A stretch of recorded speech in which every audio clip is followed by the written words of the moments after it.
Hey, what's up everybody? It's me, the pepperoni jabroni, and welcome to the deep dish. This is the part where I usually say like, hey, welcome, we're gonna have a really good time today. But today, before we get into the pizza, I want to talk about something. Last night in Philadelphia, this is being filmed on Tuesday, October 27th. Last night, Philadelphia police shot and killed Walter Wallace Jr., a 27-year-old black man who was having a mental health episode in West Philadelphia.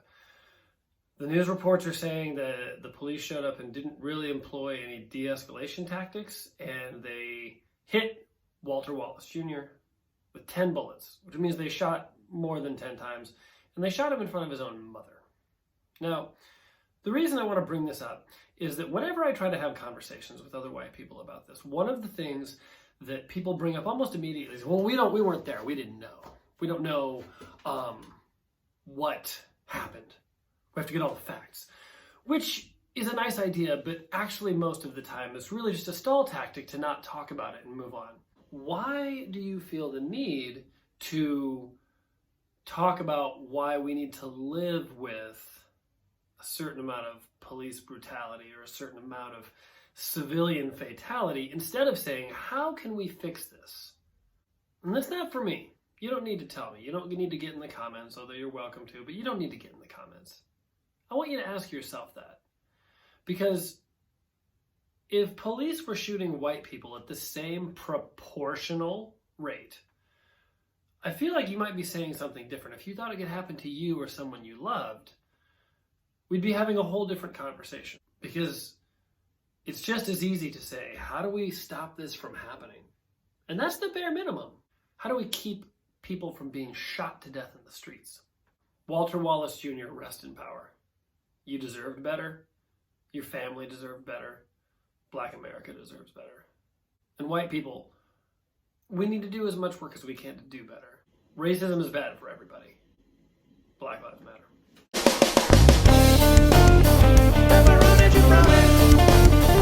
Welcome to the Deep Dish Show.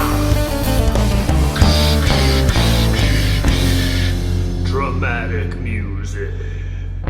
Hey everybody, let's jump right in. Before we get started, please remember to go ahead, if you're not a subscriber already, hit that subscribe button and make sure you sign up for notifications. That way every time we have a video that comes out, you'll know. Also, we've got a Patreon now. So what you might want to do is go to patreon.com/thedeepdish and you can sign up for extra stuff. For $5 a month, you get the cold open ahead of time. For $10 a month, you get an extra segment with me, sometimes wearing really stupid costumes that don't cover much.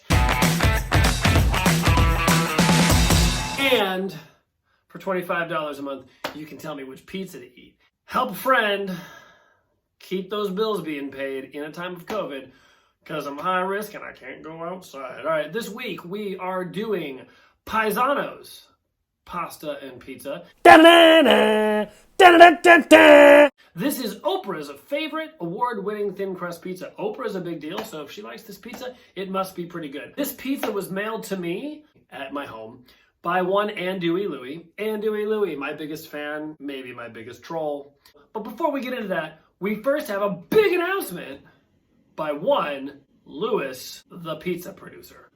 I want to give a big shout out thank you to Eric Diaz, who gave me the new name, the Funky Anchovy. So from now on, you don't need to call me Louis. You can call me the Funky Anchovy. Oh yeah.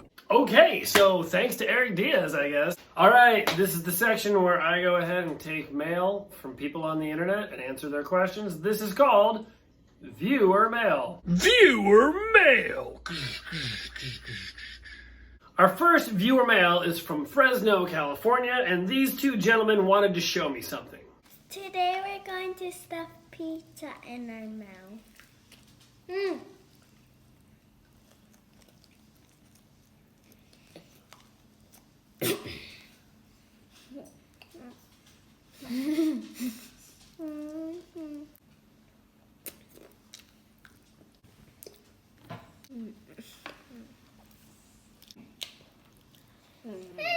Boom. Gentlemen, thank you. You do a great job of just shoving that pizza into your mouth. Next up, we have two viewer mails actually from Brian. Brian, firstly, he says, "Dear Pep, how do you get your pizza so crispy? Everything seems to be like really hard and all the toppings stay on your pizza. Mine is a sloppy mess, and is it the scissors that you use?" All right, Brian, I'm going to tell you what. I'm going to let you in on a little secret. I don't know anything about how to make pizza. If you've watched the show, you probably know I barely really know about pizza, except that I know that Chicago is pizza's final evolution. But short of that, I'm kind of what experts would call an idiot. What I do know is that cutting pizza is crap, and I also know that someone else makes my pizza for me because I'm kind of bad at most things in life.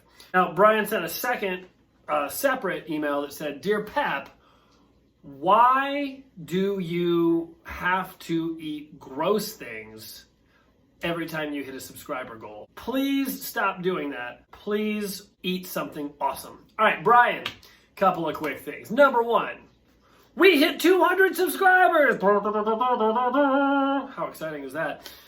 Second, yeah, like people just really like watching me eat gross stuff. Like, I don't know, my pain seems to translate into, what's the word I'm looking for? Comedy. So I don't know. You know what I can do? If you subscribe to the patreon.com deep dish channel, I can eat something good when I make it to 10 Patreon subscribers. That's what I'm gonna do. This has been Viewer Mail. Viewer mail. All right, before we jump right in, I need to show you that right behind me, I've got the greater than sign, which means that anything you see in this segment that comes up on this side is obviously better than anything that comes up on this side.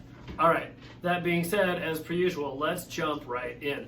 The 10 commandments of pizza: presentation, crust, nose, freshness, flavor explosion, mouthfeel. Pizza Hut. Not that Hut. You're delicious. That Hut. Finish, and would I eat this if I was high? Okay, well, let's start with presentation. We've got a thin crust veggie pizza, and the presentation is pretty solid. Everything's staying on there. And I gotta say, this is a little bit, for my particular tastes, it's a little floppy. See, look at that. The crust is coming off of the toppings itself. The good news is that this crust does have a little bit of dough to it, but we need some crispness to it. All right, so for presentation, we're gonna give this a 9.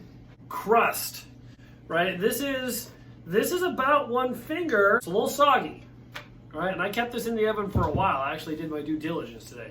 So on crust, I'm gonna give this a, I'm interested to see what it tastes like, but like, come on. All right, cut.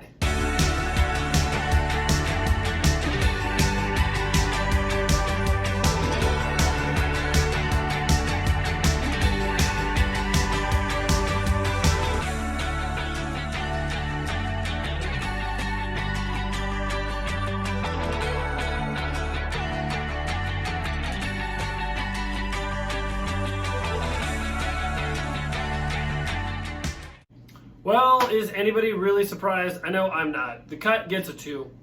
Wasn't cut. Okay, nose.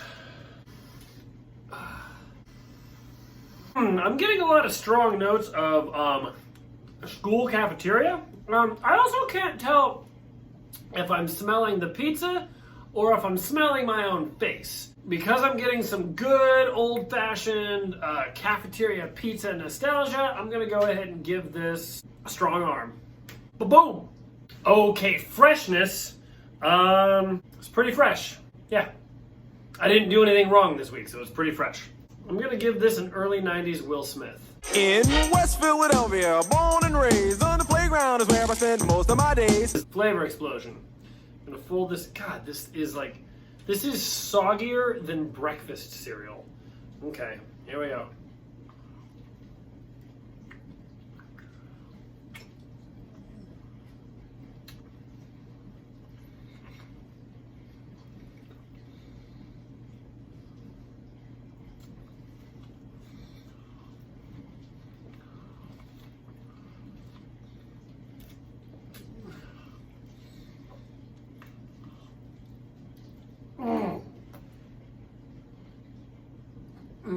Oh.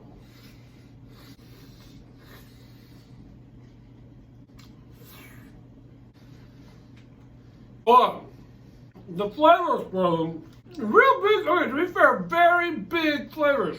But the mushrooms are good. The green pepper are good. The crust tastes pretty good. I'm gonna give this on flavor explosion. I'm gonna give this a Yay. mouthfeel. This was like eating soup. Now, maybe I needed to cook it a little longer to crisp up the crust, but the box doesn't say how long to cook it for. It says to cook it for 15 minutes and then start checking on the cheese. Yo, you are frozen pizza, right? The one thing you need to do is directions. Not everybody who orders this stuff is a cook. It ain't gonna kill you to give better directions. So I might have needed to cook it longer, but I don't take any responsibility for this because it said 15 minutes, then check the crust. I probably cooked it for a solid 25, and that crust is still like soup. Mouthfeel gets chicken noodle soup in the 3rd grade when you're homesick. That's what that gets. Pizza Hut. All I'm gonna say is that while Pizano's had some decent flavor and the crust tasted really good, I think Pizano's of Chicago could definitely take a lesson or two from Pizza Hut. I'm gonna give this Icarus falling out of the sky. Oh no. Now, let's talk about finish a little bit. Actually, I really like this finish, and I'll tell you why. I can still sort of taste it, still kind of hanging out in there in like a good way. I've got a good, subtle aftertaste that reminds me of the pizza. Now, will it remind me of the breakfast cereal sogginess of the crust? Maybe a little bit. The flavor is hanging out, the texture is gone. Texture, boo. Flavor, finish, boom. It's a good one. I like it. I encourage it. All right, and finally, would I eat this if I was high? You know, I think the smoothie is the only thing that I've ever knocked down and said that I wouldn't eat when I was high. I didn't put anything hot in there. Why am I sweating so bad? I would eat this. In fact, in some ways, this would present a Rubik's Cube type challenge for me because of the fact that the pizza was basically falling apart. But would I eat this if I was high? Absolutely. Let's take a look, now that we've done this, as to where this falls on the famous pizza meter. Okay, so let's just really quick review, right, where pizza falls on like the spectrum of good and bad. All the way over here, we've got Chicago pizza, right? The best pizza out there. All the way on the other side of the spectrum, New York City pizza, which is like, you know, generally accepted as not very good. Now, in the middle, we've got your mom's pizza, right? That's flat neutral. It's not great. It's not bad. Somebody wrote me a couple weeks ago to say that their mom's pizza was good. And listen, it's okay. It's not. It's neutral. We've also got Detroit right here. And then South Philly Mike over here, being a little bit less than average. This pizza is technically from Chicago. So, right, by birthright, it's pretty good. But more, if the crust was soggy, right? I can forgive a good thin crust pizza if it tastes good and things are working well. But if it's just like, if it's just a flip-flop, right, with toppings on it. So I think we're gonna put this Pizano's is right here.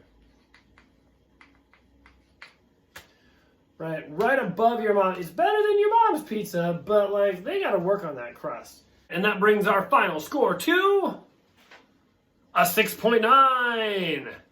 That's right, a 6.9. Definitely not a drawing of Pac-Man eating power pellets, because that wouldn't make any sense. That's not even a number. Okay, everybody, that's our show. Thanks so much for tuning in. You can't read some of the things I wrote back here. Be sure to subscribe. Be sure to like. Be sure to share us on the social medias. Subscribing and leaving a comment are the two biggest things you can do to help the show get found by other people. And if you want to support, you can always go to patreon.com/thedeepdishreview. If I get to 10 patrons of any level, I will eat something tasty for Brian. Finally, if you don't have a comment to leave, you can always leave a comment on my unpopular opinion, which is, in Captain America Civil War, Iron Man was clearly in the right, and Captain America was being an egocentric putz. Yeah, I said it. Oh, God. And that's mostly fact, barely an opinion. All right, I'm the pepperoni jabroni, and this is the deep dish. Goodbye from the deep dish. See you later from